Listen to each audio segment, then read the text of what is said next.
मेरे प्यारे दोस्तों नमस्कार। कैसे हैं आप सभी। मैं आशा करता हूं कि आप लोग बढ़िया होंगे एवं मस्त होंगे। दोस्त आज की क्लास में हम लोग भूगोल के 50 ऐसे वीवीए ऑब्जेक्टिव सवाल को देखने वाले हैं जो कि आपकी 10वीं की फाइनल परीक्षा की दृष्टि से काफ़ी महत्वपूर्ण है और ये सभी के सभी सवाल आपसे परीक्षाओं में बार बार पूछे जाते हैं। तो आइए दोस्तों देखते हैं कि पहला सवाल क्या है। यदि आप हमारे चैनल पर नए हैं तो चैनल को सब्सक्राइब कर दीजिए, इस वीडियो को लाइक कर दीजिए। यदि आपका कोई भी दोस्त मित्र भाई बहन 10वीं कंप्लीट तैयारी करना चाहते हैं तो इस वीडियो को शेयर करके सब्सक्राइब जरूर करवाइए।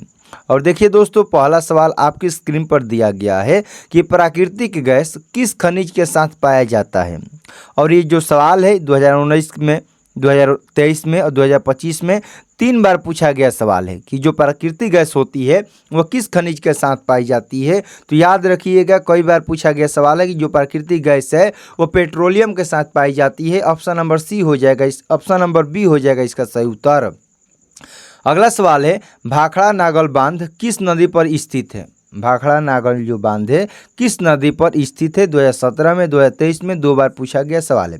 सबसे पहले आप लोग सवाल को पढ़िए, ऑप्शन देखिए, उसके बाद आप लोग उत्तर देने का प्रयास कीजिए। बिना ऑप्शन, यदि सवाल पढ़ लेते हैं आंसर मालूम है तो डायरेक्ट ऑप्शन देखिए और आंसर बताइए। तो भाखड़ा नागल जो परियोजना है, भाखड़ा नागल बांध है, ये किस नदी पर बसा हुआ है। तो सतलज नदी पर बसा है। अगला सवाल है, दक्षिण भारत की सबसे बड़ी नदी घाटी परियोजना कौन है। साउथ इंडिया की सबसे बड़ी नदी घाटी परियोजना कौन है। तो आपके किताब में दिया गया है, जो कोना पर सबसे बड़ी नदी घाटी परियोजना के बारे में बताया गया है। तो दक्षिण भारत की सबसे बड़ी नदी घाटी परियोजना कौन है दोस्त। तो तुंगभद्रा नदी घाटी परियोजना दक्षिण भारत की सबसे नदी बड़ी घाटी परियोजना है। अगला सवाल है, यूरेनियम का प्रमुख उत्पादक स्थल कौन है। यूरेनियम वाला सवाल तो कई बार पूछा गया सवाल है, सिंपल ही सवाल रहता है लेकिन घुमा घुमा कर पूछा जाता सवाल है। जैसा कि यहाँ पर एक सवाल जो दिया गया है कि यूरेनियम का प्रमुख उत्पादक स्थल कौन है। तो आपके पास ऑप्शन 4 दिया है, ऑप्शन पढ़िए, जल्दी से आंसर बताइए। तो इसका सही उत्तर हो जाएगा, यूरेनियम का प्रमुख उत्पादक स्थल झारखंड के जादूगोड़ा है। ऑप्शन नंबर डी हो जाएगा। अगला सवाल है, एशिया का सबसे बड़ा परमाणु विद्युत गृह कौन है। एशिया का सबसे बड़ा परमाणु विद्युत गृह कौन है, यानी कि कौन ऐसा परमाणु विद्युत गृह है जो सबसे पहले आपके इंडिया में लगा था। ये भी सवाल पूछ सकता है। तो ये सही उत्तर हो जाएगा, एशिया का सबसे बड़ा परमाणु विद्युत गृह तारापुर मुंबई में है। ऑप्शन नंबर ए हो जाएगा इसका सही उत्तर। ये भी पूछ देगा कि भारत का सबसे बड़ा भारत का सबसे पुराना परमाणु विद्युत गृह कौन है। तो भारत का सबसे बड़ा परमाणु विद्युत गृह पुराना जो है यही तारापुर है, क्योंकि सबसे पहला जो लगा था तारापुर वाला ही परमाणु विद्युत गृह लगा हुआ था। अगला सवाल दोस्त दिया गया है कि झारखंड के झरिया क्षेत्र में मुख्यतः क्या पाया जाता है। आप लोग पुराने समय के लोगों से या अपने बाबा दादा से भी सुने होंगे कि झरिया में सबसे अधिक क्या मिलता है। झरिया में लोग क्यों नौकरी करने जाते थे, क्योंकि वहाँ पर सबसे अधिक मात्रा में, प्रचुर मात्रा में कोयला मिलता था। इसीलिए सही उत्तर हो जाएगा, झारखंड का जो झरिया क्षेत्र है वहाँ मुख्यतः कोयला पाया जाता है। अगला सवाल है, भारत का कान्हा राष्ट्रीय पार्क कहाँ प्रसिद्ध है। भारत के जो कान्हा राष्ट्रीय पार्क है वह किसके लिए प्रसिद्ध है। तो कान्हा जो राष्ट्रीय पार्क है वह बाघों के लिए प्रसिद्ध है, ना कि शेरों के लिए। ये भी याद रखिएगा, भारत का जो कान्हा राष्ट्रीय पार्क है वह बाघों के लिए प्रसिद्ध है। कान्हा जी कैसे थे, तो बाघ थे। कान्हा जी कैसे थे, तो टाइगर थे, कान्हा जी बाघ थे। इसीलिए इस पर ट्रिक टाइप की याद रख सकते हैं कि भारत का जो कान्हा राष्ट्रीय पार्क है वो किसके लिए प्रसिद्ध है। तो बाघों के लिए प्रसिद्ध है, शेरों के लिए प्रसिद्ध नहीं है। अगला सवाल है कि डॉक्टर मेधा पाटिकर घनिष्ठ रूप से किससे जुड़ी हुई है। आप लोग जानते हैं कि जैसे कि डॉक्टर मेधा पाटिकर किस रूप से जुड़ी है। जैसे किसने बोला था कि संसाधन होते नहीं बनते हैं, तो बोला था जिमरमैन ने। जैसे यहाँ पर भी जो सवाल पूछा गया है कि डॉक्टर मेधा पाटिकर घनिष्ठ रूप से किससे जुड़ी हुई है। तो जो डॉक्टर मेधा पाटिकर है वो नर्मदा बचाओ आंदोलन से जुड़ी हुई है। संसाधन होते नहीं बनते हैं, यह किसने कहा था, तो जिमरमैन ने कहा था।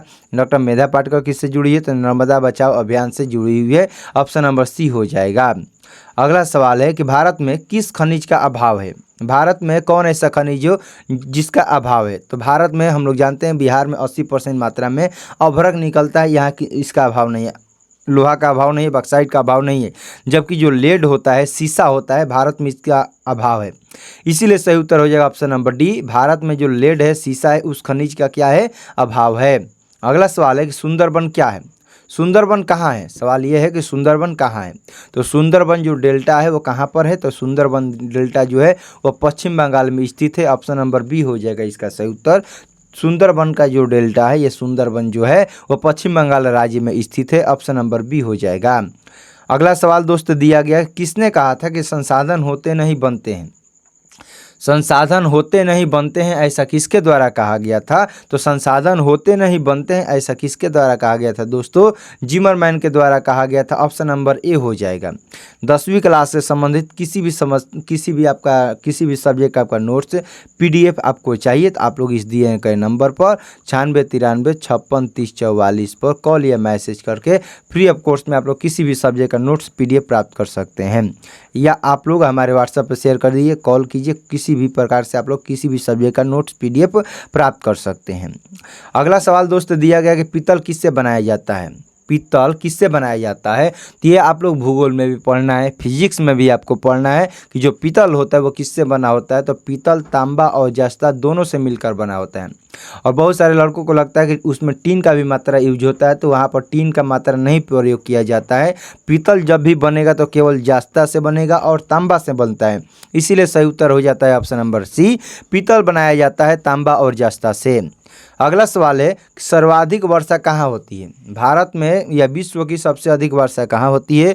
तो विश्व की सबसे अधिक जो वर्षा होती है मानसीराम मेघालय में होती है। कुछ लोग को लग सकता है कि चेरापूंजी, क्योंकि बचपन में पढ़ाए होते हैं कि चेरापूंजी मानसीराम दोनों जगह सबसे अधिक वर्षा होती है, लेकिन नहीं, 10वीं क्लास में आपको पढ़ना है कि मानसीराम मेघालय में सबसे अधिक वर्षा होती है। अगला सवाल है कि हीराकुंड बांध कहाँ है। तो आप लोगों को दो याद साथ में रखना पड़ता है कि जैसे एक हीराकुंड बांध दिया है और एक भाखड़ा नागल बांध। भाखड़ा नागल बांध जब भी कहेगा, भाखड़ा नागल बांध सतलज नदी पर है, और जबकि हीराकुंड बांध कहाँ है, तो हीराकुंड बांध महानदी पर है। और महानदी कहाँ पर है, तो महानदी आपके उड़ीसा में है। ऑप्शन नंबर डी हो जाएगा, क्योंकि उड़ीसा में महानदी का जो बांध है, आप लोगों को ढहते विश्वास, जब लोग हिंदी की किताब पढ़िएगा, हिंदी का वर्णिका में, तो वहाँ पर ढहते विश्वास चैप्टर के बारे में पढ़ना होता है। उसी में उड़ीसा के महानदी के बाढ़ के बारे में चर्चा किया गया। तो याद रखना है, उसी राज्य में हीराकुंड बांध भी है, और उड़ीसा के राज्य में उड़ीसा राज्य के कौन सा बांध है, तो हीराकुंड बांध है। हीराकुंड बांध किस नदी पर बसा हुआ है, तो महानदी पर। किस नदी पर, तो महानदी पर। किस राज्य में है, तो उड़ीसा राज्य में। हीराकुंड बांध किस राज्य में है, उड़ीसा राज्य में। किस नदी पर है, तो महानदी पर है। तीनों एक ही साथ में आपको याद रखना है कि हीराकुंड बांध महानदी पर है। किस राज्य में है, तो उड़ीसा राज्य में है।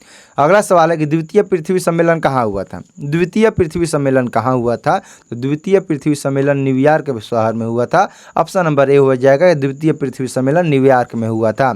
और यह अगला सवाल दिया गया कि तारापुर परमाणु ऊर्जा केंद्र कहाँ है। क्योंकि मैंने आपको बताया कि एशिया का सबसे पुराना, एशिया का सबसे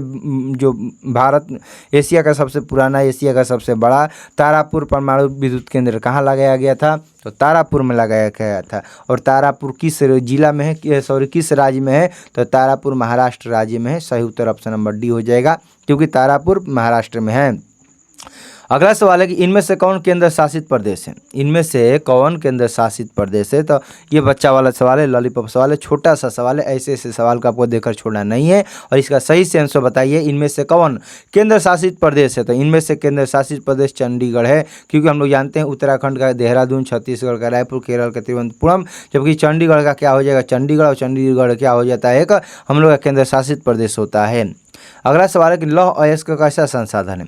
लौह अयस्क कैसा संसाधन है, क्योंकि लौह अयस्क का एक बार उपयोग करने के बाद हम लोग दोबारा उपयोग नहीं कर सकते हैं। क्योंकि हम लोग इस, जैसे मान लीजिए जो लोहा है, लोहा का जब एक बार मूर्छा लग गया और उसको लोहा को हम लोग दोबारा प्राप्त नहीं कर सकते हैं, इसीलिए इसको किस श्रेणी में रखेंगे, हम लोग अनवीकरणीय श्रेणी में रखेंगे। जैसे मान लीजिए लोहा का कील है, लोहा का कील मूर्छा से झड़ गया, तो क्या आप लोग इसको फिर कील बना सकते हैं, लोहा के रूप में परिवर्तित कर सकते हैं। तो आप कहेंगे नहीं सर, हम लोहा के रूप में परिवर्तित नहीं कर सकते हैं, इसीलिए इसको हम लोग क्या करेंगे, अनवीकरण। यानी कि हम लोग जिसका एक बार उपयोग कर लेने के बाद दोबारा उपयोग कर सकते हैं, उसी को हम लोग क्या कहते हैं, नवीकरणीय। जबकि अनवीकरणीय संसाधन में एक बार उपयोग कर लेने के बाद जीवन में उसका हम लोग दोबारा उपयोग नहीं करेंगे, उसी को हम लोग अनवीकरणीय संसाधन कहते हैं।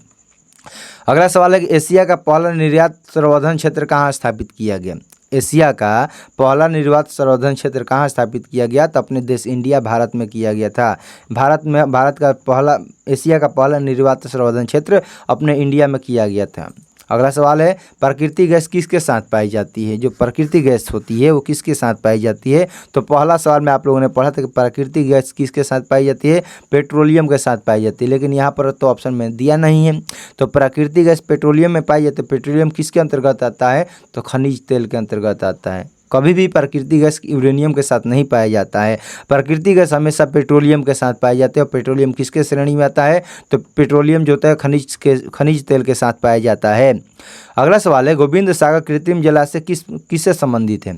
गोविंद सागर कृत्रिम जलाशय किस बांध पर स्थित है। तो गोविंद सागर कृत्रिम जलाशय भाखड़ा नागल बांध पर स्थित है। और भाखड़ा नागल बांध सतलज नदी पर स्थित है। कहाँ पर स्थित है दोस्त, सतलज नदी पर। अगला सवाल है कि सबसे घटिया कोयला कौन है। चलिए यहाँ पर बताइए कि सबसे घटिया कोयला कौन है, लेकिन यहाँ पर मैं सवाल पूछता हूँ कि सबसे बढ़िया कोयला कौन है। घटिया कोयला तो सवाल में परीक्षा में पूछा गया है। और ये भी हमको बताइए कि सबसे बढ़िया कोयला कौन है। तो जब सबसे बढ़िया कोयला की बात करेगा, अच्छा कोयला के बारे में बात करेगा, सबसे अच्छा तो एंथ्रासाइट है। और सबसे बेकार कोयला के बारे में चर्चा करेगा, सबसे बेकार कोयला, सबसे घटिया कोयला के बारे में चर्चा करेगा तो पीट है। क्यों पीट है, क्योंकि इसमें ऊष्मा कम होता है, धुआं सबसे ज़्यादा होता है। एंथ्रासाइट क्यों सबसे बढ़िया है, क्योंकि एंथ्रासाइट में धुआं सबसे कम होता है और इसमें सबसे ज़्यादा होता है। इसीलिए ये क्या हो जाएगा, सबसे बढ़िया हो जाएगा। और ये सबसे क्या हो जाएगा, खराब हो जाएगा। अगला सवाल है कि आयुर्वेद का जनक क्या इसे कहा जाता है। आप लोग बिहार बोर्ड के यदि स्टूडेंट हैं तो आप लोग को 8वीं क्लास में पढ़े होंगे। परीक्षा जब लिया जाता है तो सभी ऋषियों का चरक जी बेचते हैं। कहते हैं जो भी खराब चीज़, जो भी खराब पत्ता है जंगल में, उन सभी को लेकर आओ। तो सभी लोग जाते हैं, कुछ कुछ लेकर आ जाते हैं। लेकिन एक ऐसा छात्र होता है जो कहता है कि सर गुरुदेव हमको जंगल में कुछ भी ऐसा नहीं लगा जो बेकार हो। तो वो कौन थे, तो वो चरक जी थे। इसीलिए याद रखना है कि आयुर्वेद के जनक किनको कहा जाता है, क्योंकि जंगल में कुछ भी पत्ता है, कोई भी पत्ता है वो बेकार नहीं होता है, सबसे बढ़िया होता है। जंगल का कोई भी पत्ता हो, उसी लड़के ने कहा कि जंगल में कोई भी ऐसा चीज़ नहीं है जो आयुर्वेद के अंतर्गत नहीं आता है। सब के सब क्या होते हैं, आयुर्वेद के अंतर्गत आते हैं। और इसीलिए इनका किन के द्वारा भेजा गया था, तो चरक जी के द्वारा परीक्षा लिया गया था। तो आयुर्वेद के जनक किसको कहा जाता है, चरक जी को कहा जाता है। ये कहानी आप लोग बिहार बोर्ड के हैं तो 4वीं 5वीं 6वीं में कहीं ना कहीं पढ़े होंगे। अगला सवाल है कि भारत का सबसे लंबा बांध कौन है। तो भारत का सबसे लंबा बांध कौन है, तो भारत का सबसे लंबा बांध हीराकुंड बांध है। अगला सवाल है कि इनमें से कौन जीवाश्म ईंधन है। जीवाश्म ईंधन मतलब कि जिसका हम लोग एक बार उपयोग कर लेंगे तो फिर उसका जीवन में उपयोग नहीं करेंगे, यानी कि जीव का अंश क्या हो जाएगा, खत्म हो जाएगा। तो कोयला का भी हम लोग उपयोग कर लेंगे तो दोबारा उपयोग नहीं करेंगे। पेट्रोलियम का उपयोग कर लेंगे तो उसका भी दोबारा उपयोग नहीं करेंगे। प्राकृतिक गैस जैसे आप लोग कह सकते हैं, प्राकृतिक गैस में CNG हो जाएगा, LPG हो जाएगा, इनका हम लोग एक बार उपयोग कर लेंगे तो दोबारा उपयोग नहीं करेंगे। यानी कि सब के सब क्या है दोस्त, जीवाश्म ईंधन है। अगला सवाल दोस्त दिया गया है कि भारत का पहला परमाणु विद्युत गृह कहाँ है। तो भारत का पहला परमाणु विद्युत कहाँ, मैंने बताया कि तारापुर में। क्या हो रहा है भाई साहब, तारापुर में परमाणु विद्युत गृह है। भारत का पहला परमाणु विद्युत गृह कहाँ पर है दोस्त, तारापुर में स्थित है। ऑप्शन नंबर डी हो जाएगा। अगला सवाल दोस्त, इससे पहले यदि आप हमारे चैनल पर नए हैं तो चैनल को सब्सक्राइब कर दीजिए, इस वीडियो को लाइक कर दीजिए। यदि आपका कोई भी दोस्त मित्र भाई बहन 10वीं कंप्लीट तैयारी करना चाहते हैं तो मैं आपसे फिर निवेदन करता हूं कि आप लोग इस वीडियो को शेयर करके सब्सक्राइब जरूर करवाइएगा। और साथ में आप लोग भी शेयर कीजिए और साथ में लाइक करना मत भूलिए, आप लोग लाइक कम करते हैं। अगला सवाल दोस्त दिया गया कि गिरा राष्ट्रीय उद्यान कहाँ है। गिरी राष्ट्रीय उद्यान क्या है, तो हम लोग कहाँ गिरेंगे, गुजरात में गिरेंगे। जैसे कान्हा क्यों प्रसिद्ध है, तो कान्हा बाघों के लिए प्रसिद्ध है।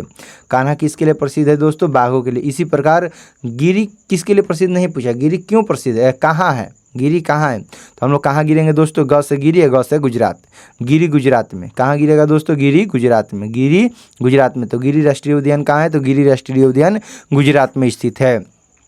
अगला सवाल है कि प्रथम पृथ्वी सम्मेलन कहाँ आयोजित हुआ था। तो प्रथम पृथ्वी जो सम्मेलन है, प्रथम पृथ्वी सम्मेलन रियो डी जेनेरो में स्थापित किया गया था, आयोजित हुआ था। ऑप्शन नंबर ए हो जाएगा। प्रथम पृथ्वी सम्मेलन कहाँ हुआ था, तो रियो डी जेनेरो में। अगला सवाल है कि भारत में कितने सर्वाधिक तेल के क्षेत्र परिष्करण केंद्र कार्य कर रहे हैं। भारत में अभी फिलहाल कितने तेल परिष्करण केंद्र कार्य कर रहे हैं, तो भारत में अभी टोटल 18 तेल परिष्करण केंद्र कार्य कर रहे हैं। और 3 बार आपसे पूछा गया सवाल है। अगला सवाल है कि भारत का, देखिए जब भी कोई सवाल भारी होता है तो उसको देखकर घबराना नहीं है, वीडियो को बंद करके नहीं जाना है। जब जब आप लोग ऐसे सवाल को देखिएगा तो आप लोग को अंत तक वीडियो में बने रहना है। क्यों बने रहना है? क्योंकि कुछ सवाल भारी होता है, कुछ सवाल आसान होता है। आसान तो सभी को मालूम होता है। सबसे ज़्यादा रिजल्ट कब आता है? जब आप लोग हार्ड क्वेश्चन को भी याद कर लेते हैं, तब जाकर सबसे आपको अलग अंक आता है, अलग आपका सबसे बने अच्छा अंक आता है, सबसे ज़्यादा अंक आता है। क्योंकि सब नॉर्मल तो सवाल सभी याद करें, आसान सवाल तो सभी याद करें। सबसे अधिक नंबर कब आता है? जब सब के सब यानी भारी से भारी क्वेश्चन को भी समझ जाए, याद कर ले, तब जाकर उसका अच्छा अंक आता है, अधिक अंक आता है। इसीलिए आप लोग आसान के साथ साथ जितना भी भारी सवाल है उन पर भी गौर कीजिए। क्यों गौर कीजिए? क्योंकि ये 3 बार आपसे पूछा गया सवाल है। तो इसका सही उत्तर हो जाएगा 18। अगला सवाल है कि भारत में सबसे बड़ा मानव निर्मित जलाशय कहाँ है? तो भारत का सबसे बड़ा मानव निर्मित जलाशय कौन है? तो भारत का सबसे बड़ा मानव निर्मित जलाशय गोविंद बल्लभ पंत सागर है। सही उत्तर हो जाएगा दोस्तों option number C, Govind Ballabh Pant Sagar कहाँ है? भारत का सबसे बड़ा मानव निर्मित जलाशय है। अगला सवाल है कि नंदा देवी राष्ट्रीय उद्यान क्या है? तो नंदा देवी साहब को क्या थोड़ा सा आप सोच पा रहे हैं। नंदा से नंदी किसको कहते हैं? नंदी कहते हैं भगवान शिव के जो सवारी हैं बल जी, उनको क्या कहते हैं हम लोग? नंदी कहते हैं। और भगवान शिव का सबसे माने रूप कहाँ का प्रसिद्ध है? अमरनाथ का। और अमरनाथ कहाँ है? तो अमरनाथ उत्तराखंड में। तो याद रखना है कि जो नंदा देवी है, नंदी भगवान है, भगवान शिव के प्रिय हैं, इसीलिए वो कहाँ रहते हैं? उत्तराखंड में रहते हैं। ऐसे रटिएगा तो बहुत सारा याद नहीं होगा, लेकिन थोड़ा सा समझ के याद कीजिएगा तो बहुत सारा याद हो जाएगा। तो नंदा देवी राष्ट्रीय उद्यान कहाँ है? तो नंदा देवी राष्ट्रीय उद्यान उत्तराखंड में। क्यों उत्तराखंड में है? क्योंकि वहाँ पर नंदी भगवान रहते हैं, इसलिए उत्तराखंड प्रसिद्ध है। तो नंदा देवी राष्ट्रीय उद्यान उत्तराखंड में, गिरी गुजरात में। और कान्हा किसके लिए प्रसिद्ध है? तो कान्हा प्रसिद्ध है दोस्तों किसके लिए? बाघों के लिए। और कहाँ है तो आपको ये बताना है।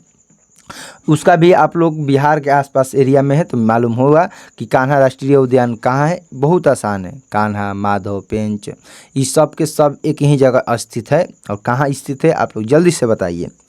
अगला सवाल है कि बॉक्साइट का सबसे बड़ा उत्पादक राज्य कौन है? बॉक्साइट का सबसे बड़ा उत्पादक राज्य कौन है? तो बॉक्साइट का उड़ीसा सबसे बड़ा उत्पादक राज्य है। ऑप्शन नंबर बी हो जाएगा, उड़ीसा बॉक्साइट का सबसे बड़ा उत्पादक राज्य है। अगला सवाल है नेपाल के साथ भारत के किस राज्य की सीमा सबसे लंबी जुड़ी हुई है? मैं कह सकता हूँ इनमें से 80% ऐसे स्टूडेंट होंगे जो सभी लोग क्या मारेंगे? ऑप्शन बिहार वाले मारेंगे।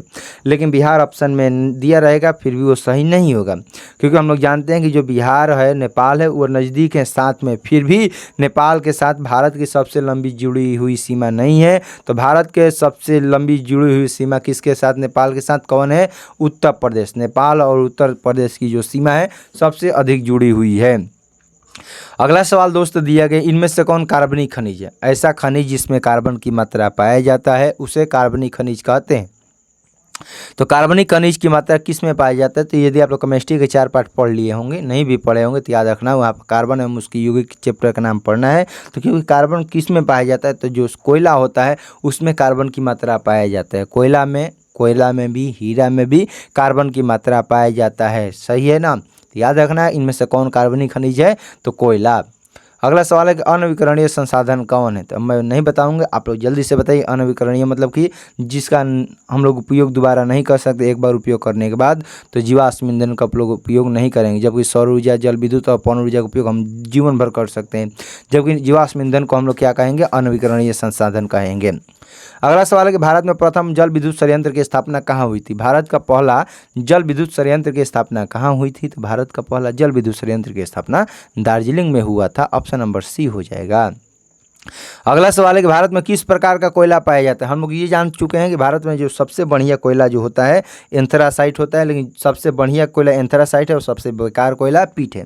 लेकिन भारत में जो कोयला पाया जाता है वो कैसा कोयला पाया जाता है? तो भारत में बिटुमिनस नाम का कोयला पाया जाता है। बिटुमिनस के प्रकार है, ये कोयला का चारों क्या है? प्रकार है, एंथ्रासाइट, बिटुमिनस, लिग्नाइट और पीट।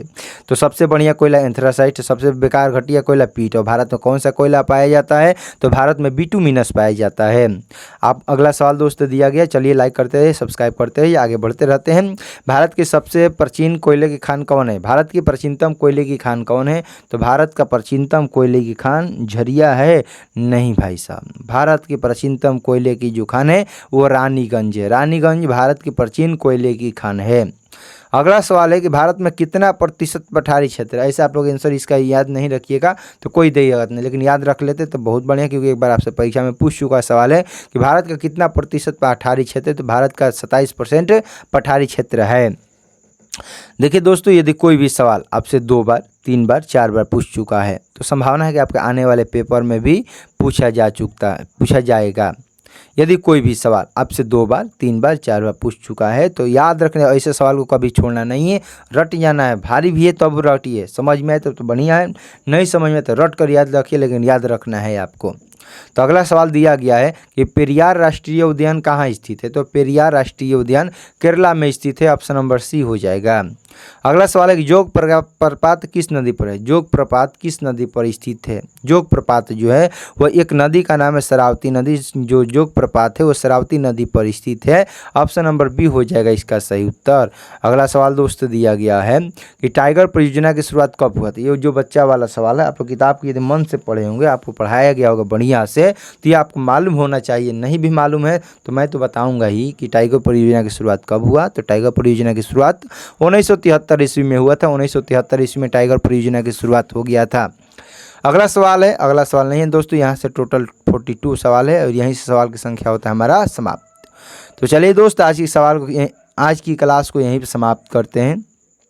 क्लास कैसा लगा कमेंट में ज़रूर बताइए। यदि आप हमारे चैनल पर नए हैं तो चैनल को सब्सक्राइब कर दीजिए, इस वीडियो को लाइक कर दीजिए। यदि आपका कोई भी दोस्त मित्र भाई बहन 10वीं कंप्लीट तैयारी करना चाहते हैं तो इस वीडियो को शेयर करके सब्सक्राइब जरूर करवाइए। मिलते हैं अगले क्लास में, तब तक के लिए आपको जय हिंद जय भारत।